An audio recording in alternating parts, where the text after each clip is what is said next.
अभी क्या दिख रहा है हमको? हेलो। मार्च 2024 में। यस, कुछ बोल रहे हैं? हाँ, बोलिए ना।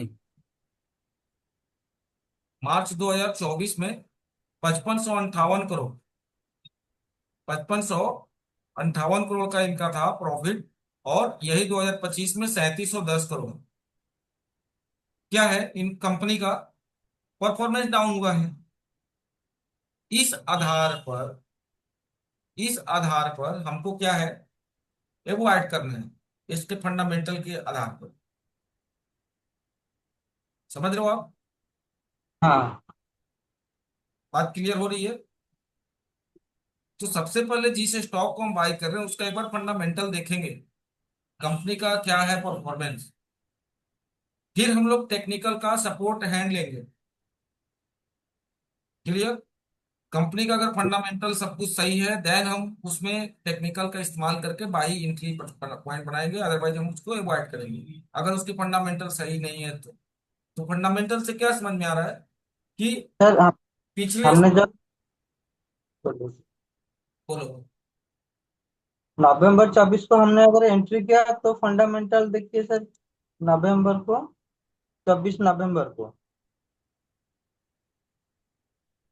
तो हमको वहां पर तो कुछ फंडामेंटल का कुछ आइडिया तो नहीं था।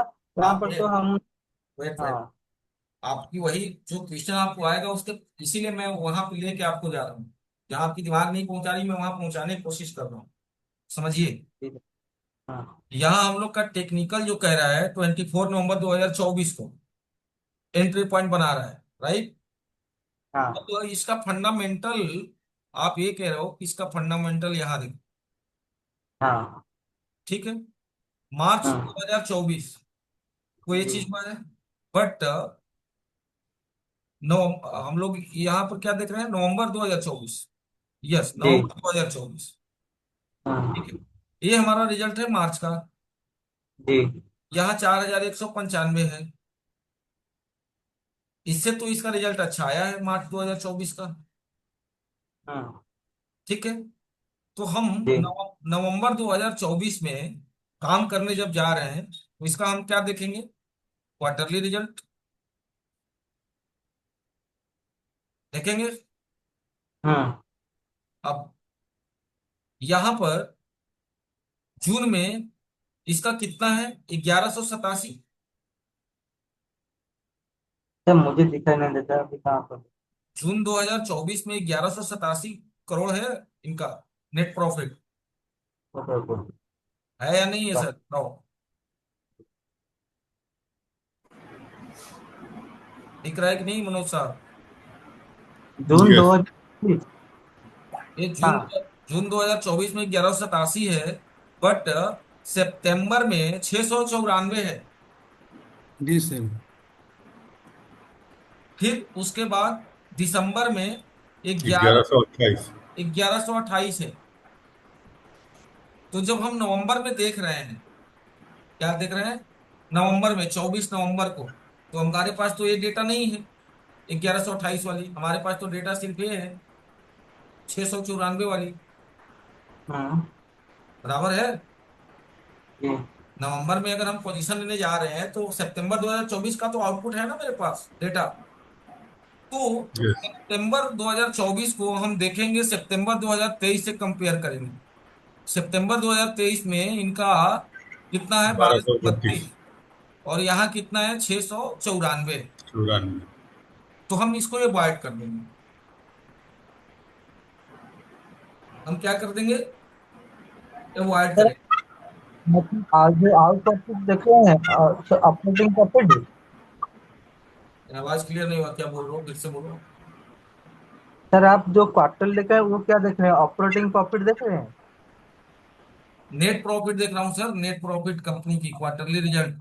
इनका सेल्स है, इनका एक्सपेंस है, इनका ऑपरेटिंग प्रॉफिट है। मैं इस क्या नेट मैं ऑपरेटिंग, ओह सॉरी सॉरी, हाँ हाँ हाँ। मैं समझा नेट समझा सर। प्रॉफिट की बात कर रहा हूँ sir. Okay okay sir, sorry. हाँ हाँ। क्लियर? ठीक है सर, ठीक है। हाँ हाँ, ठीक है सर।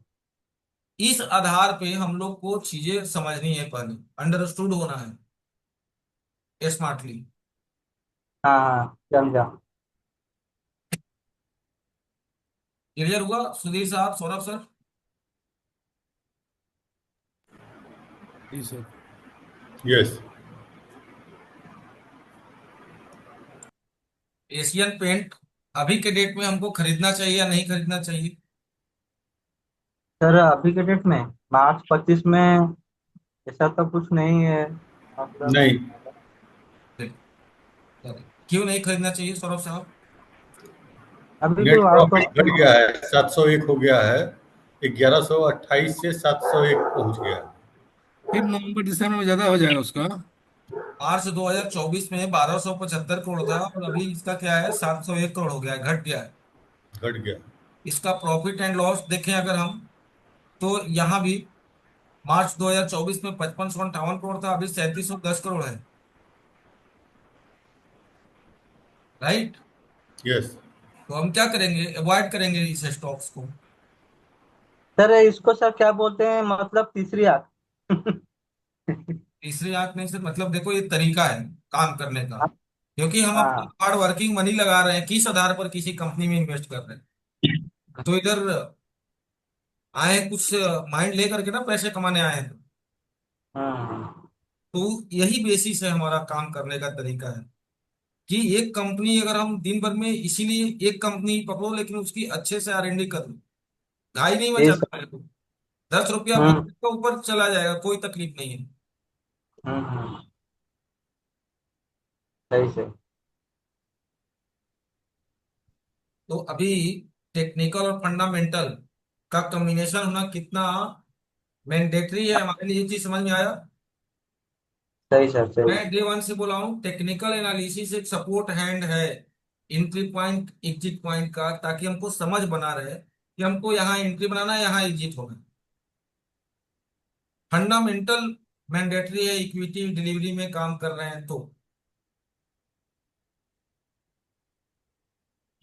क्लियर है? जी जी।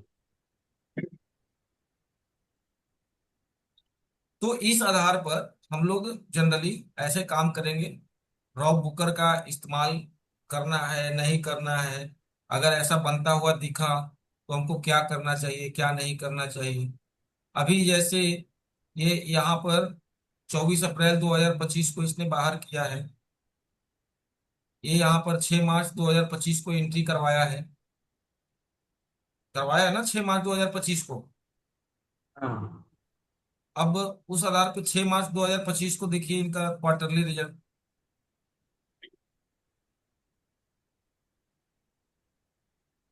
इनका क्वार्टरली रिजल्ट क्या है, 701 है। सेल्स देखिए इनका, 6 आठ मार्च 2025 को वो कहाँ आया है उसका रिजल्ट? वो मार्च 2025 का क्वार्टर है, वो रिजल्ट तो आपको मई जून में आया होगा ना।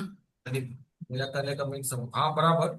मैं ये कहने की कोशिश कर रहा हूँ कि इधर गया हम लोग का जो ये इंडिकेटर, दिसंबर वाला रिजल्ट के पे बेसिस पे वो दिया हम है। हम लोग इसकी बात कर रहे हैं कि हमको Rob Booker Knoxville divergence indicator का जब इस्तेमाल किए, तो यहाँ पर बॉटम टू बॉटम कनेक्ट हुआ 5 मार्च को, और हमने 6 मार्च को एंट्री बनाया, 6 मार्च को हम्म। इसको इंडिकेट किया। तो इस बेसिस पर हम एंट्री बनाए कि ना बनाए, उसके लिए हम लोग क्या किए, गए इसके रिजल्ट देखने। तो जब हम इसका फंडामेंटल में गए, अगर हमारे पास ये फंडामेंटल हो, मान लो यहाँ उतने तारीख को ये रिजल्ट आया ही नहीं है, सपोज करो मार्च 2025 वाले ये रिजल्ट अपडेट नहीं हुआ है सिस्टम के ऊपर, तो हमारे पास यहीं तक का डेटा है, बराबर। तो अब हम क्या R&D करें, किस आधार पे फिर हमको इसका फंडामेंटल कैसे समझेगा? फंडामेंटल समझने के लिए जो हमारे पास पुराने डेटा है उसी पे हम R&D करेंगे, समझेंगे। राइट नाउ क्या हम देखेंगे कि भाई इनका जो सेल्स है बढ़ा है घटा है।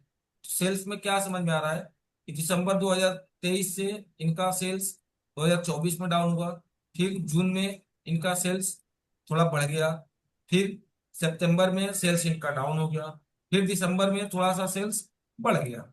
अच्छा जी, सेल्स से हम बहुत ज्यादा क्लियर नहीं हो पाए, करना है काम या नहीं करना है। दूसरा, एक्सपेंस पर आते हैं।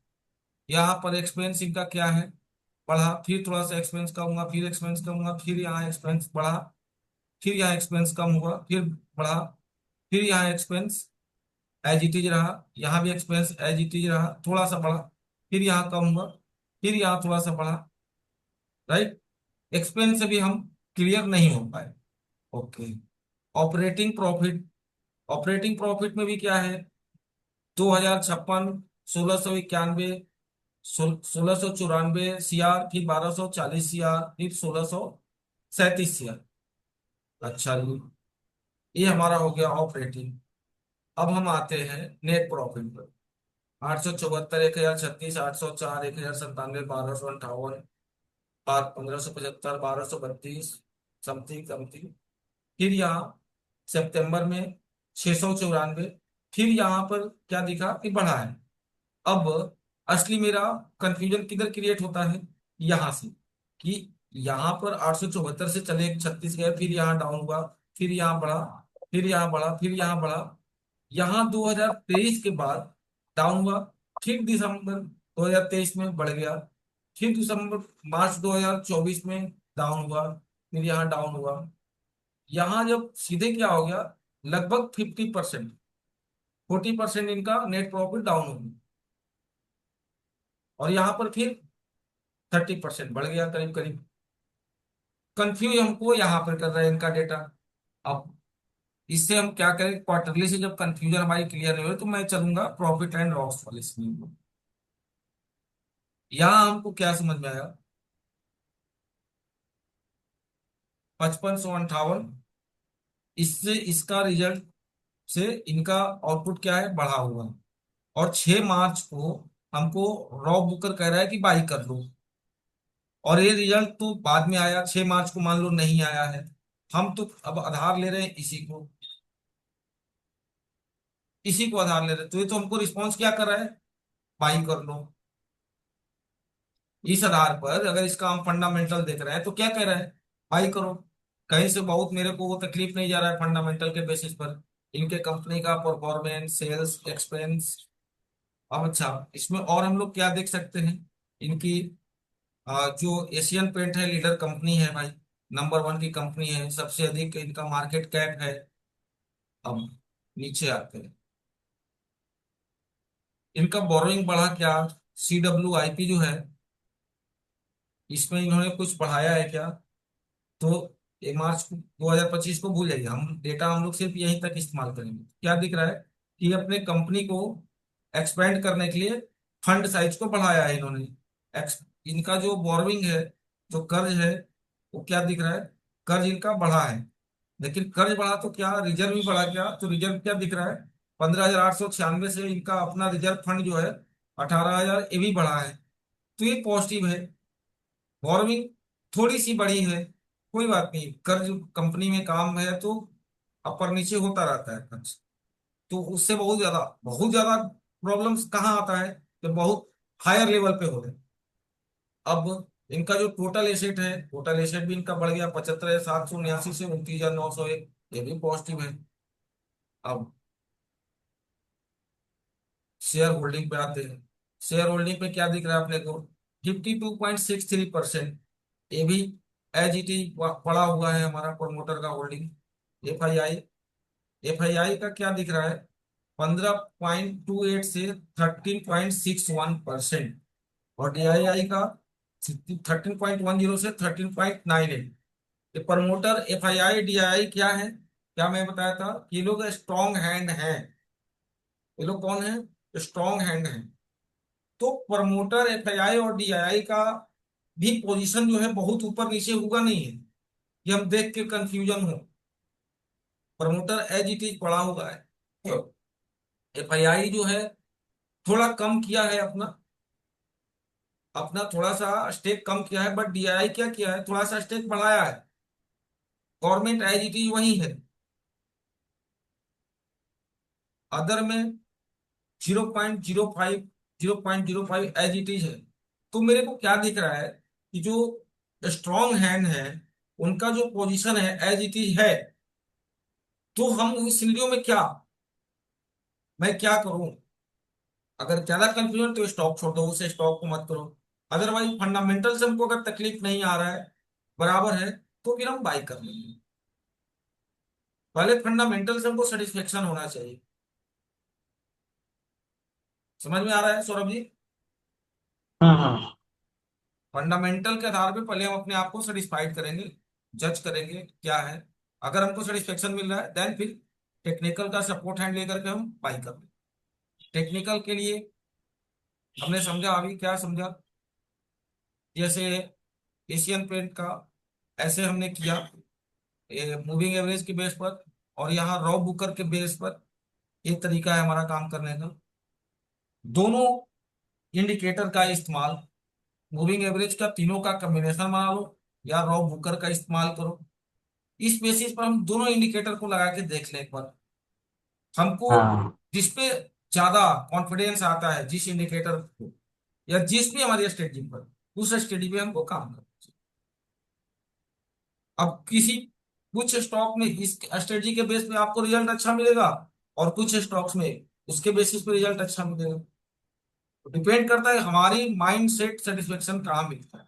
वो जब हम काम करते हैं मार्केट में चीजों पे, आरएनडी करते हैं, तो हमको खुद खुद वो चीजें क्लियर हो जाती है कि कौन सा मेरे को सही तरीके से यूटिलाइज करना है।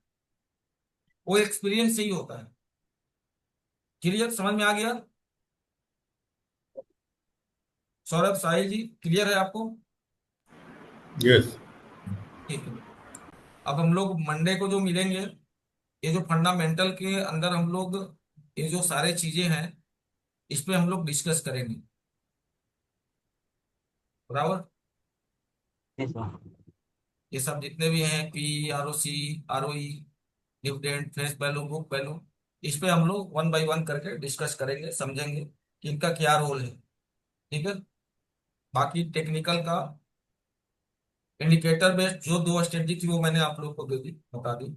इस पे आप लोग ट्राई करना, लार्ज कैप स्टॉक में पकड़ने की कोशिश करना, चूज करना। ठीक है। बाकी कोई क्वेश्चन हो तो क्वेश्चन कर सकते हो आप। हाँ पीयूष सर, कोई क्वेश्चन है सर?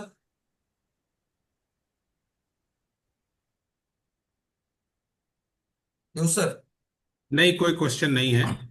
वो इंडिकेटर जो है उसका सेटिंग एक बार भेज देंगे क्या उसमें ग्रुप में? हाँ वेरी मच। आप उसको 150 को 200 कर लीजिएगा, और इसका आर एस आई जो है 21 को 14 कर लीजिए। बाकी मोमेंटम जो है एज इट इज रहेगा 20। क्या नाम है इंडिकेटर का? Rob Booker. Drop Booker, okay. ये रहा, रॉब बुकर नॉक्सफोर्ड डाइवर्जेंस, ये रहा ओके। इसका फुल में। नहीं, आरएसआई डाइवर्जेंस पे तो मैं काम करता हूँ, हम्म। और अच्छा है रिजल्ट उसका भी। देखो सर, वो अपने को जमना चाहिए। आप वो जब तक चीजें बैक टेस्ट नहीं करते हो तब तक नहीं समझ में आएगा। वो जितना हम लोग बैक बैक। टेस्टिंग किया हुआ है, बैक टेस्टिंग तो किया हुआ है मेरा वो।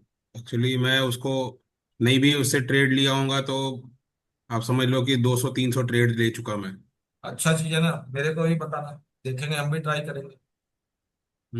बट मैं उसको एक्चुअली क्या है, मैं उसको कमोडिटी में ट्राई करता हूँ, कमोडिटी में वो परफेक्ट काम करता है। ओके। स्टॉक्स में कम करता हूँ, स्टॉक्स में भी करता है, ऐसा नहीं है कि नहीं करता, बट नहीं ठीक है। देर आर की स्ट्रेटेजी जो कि मैंने खुद से बनाई है तो मैं उसको यूज करता हूँ। नहीं ठीक है, अच्छा चीज है। शेयर करना अगर आप लगे कि करना चाहिए तो। ठीक है, करूँगा। चलिए, फिर हम लोग मिलते हैं मंडे को। ठीक मंडे है। को? कौन सा दिन है? आप वो तारीख? नहीं नहीं, मंडे नहीं हूँ मैं नहीं मतलब एक्चुअली। मंडे टू फ्राइडे ही अपना हम लोग सेशन रखते हैं। हम्म हम्म, हम्म। 8 से 9 की टाइमिंग रहती है। जनरली 8 से 9 के 8 से 9:30 का हम लोग टाइमिंग यूज करते हैं। नहीं, 1 तारीख से 4 तारीख तक मैं नहीं हूँ। कोई नहीं सर, कोई नहीं, जब आप फ्री रहना 8 से 9 के बीच में तो आप कनेक्ट होना। ठीक है। चलो साहिल। बट अच्छा है आपका क्लास। क्या सर, क्या फीडबैक है सर? अच्छा क्लास है, आप अच्छा सिखाते हो। ट्राई है सर अपना बेस्ट देने का। मैं आपके हम्म। गुजरात का सूरत बेस्ड ऑर्गेनाइजेशन था अरम वेल्थ, उसमें मैं 3.5 साल एज ए एम्प्लॉय RM रहा हूँ, मुंबई। कौन सी कंपनी में? अरम वेल्थ। अरहम वेल्थ, ओके, नहीं सुना हूं नाम। सूरत बेस्ड है, प्रोप्राइटरी डेस्क पे ज्यादा काम करती है, हम्म। रो ट्रेडिंग चलाता है, काफी अच्छा फंड है इनका। करीब मेरे को लगता है 15,000 शेयर का कैप है इनका। बढ़िया बढ़िया। नहीं, मैं उतने लेवल पे काम नहीं करता भाई, मैं छोटे मोटे लेवल पे काम करता हूँ। तो वो तो सारे फर्म है ना, लोग या तो मान लो आप किसी से फंड लेके, प्रोप्राइटरी पे आप काम किए हो क्या कभी, या फंड वंड इस्तेमाल किए हो?